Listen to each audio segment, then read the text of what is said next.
Shalom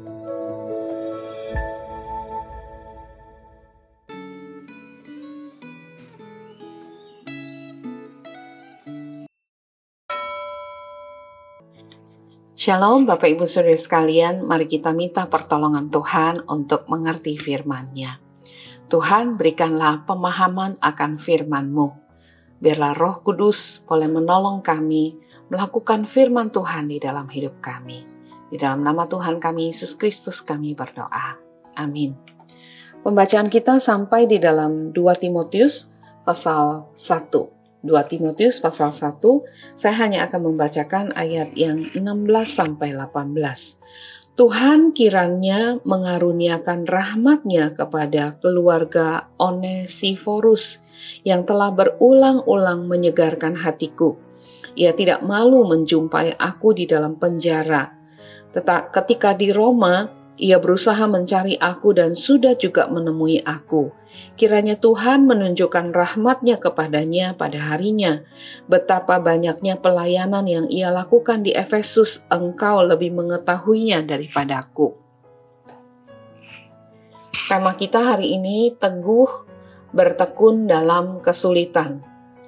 Tidak lama setelah kota Roma terbakar, orang Kristen dianiaya dan dibunuh karena dituduh melakukan pembakaran.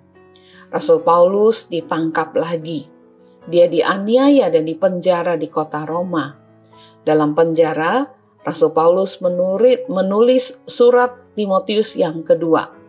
Saat orang Kristen, terutama para pemimpin, menghadapi bahaya besar, banyak pemimpin gereja yang meninggalkan iman dan tugas pelayanan mereka. Pasal 1 ayat 15. Timotius juga bergumul untuk mengatasi rasa takut saat melaksanakan tugas pelayanannya.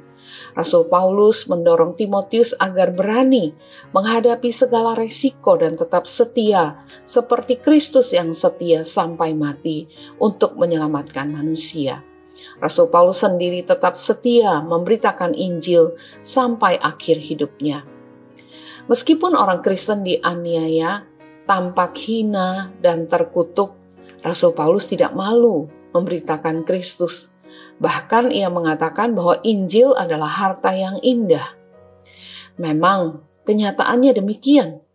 Tidak ada yang lebih berharga dan lebih indah daripada berita keselamatan dan hidup kekal bagi orang berdosa yang seharusnya binasa. Tidak seorang pun layak berdiri di hadapan Allah karena semua orang telah berdosa dan kehilangan kemuliaan Allah. Dalam kondisi seperti itu, tidak ada seorang pun yang dapat keluar dari kubangan lumpur dosa dan menyelamatkan dirinya sendiri.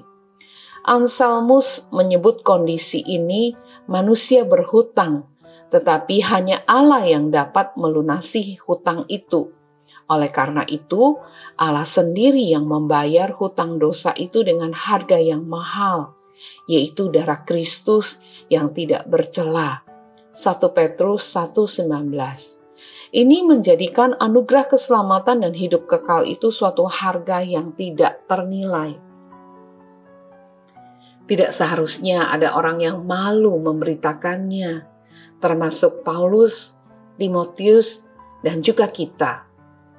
Rasul Paulus menyebut nama Onesiforus dalam bacaan Alkitab hari ini, pasal 1, 16-18. Diperkirakan bahwa saat surat 2 Timotius ini ditulis, Onesiforus sudah mati sebagai martir. Alasannya, doa dan harapan Rasul Paulus tidak ditujukan bagi diri Onesiforus sebagai pribadi, melainkan untuk keluarganya di ayat 16.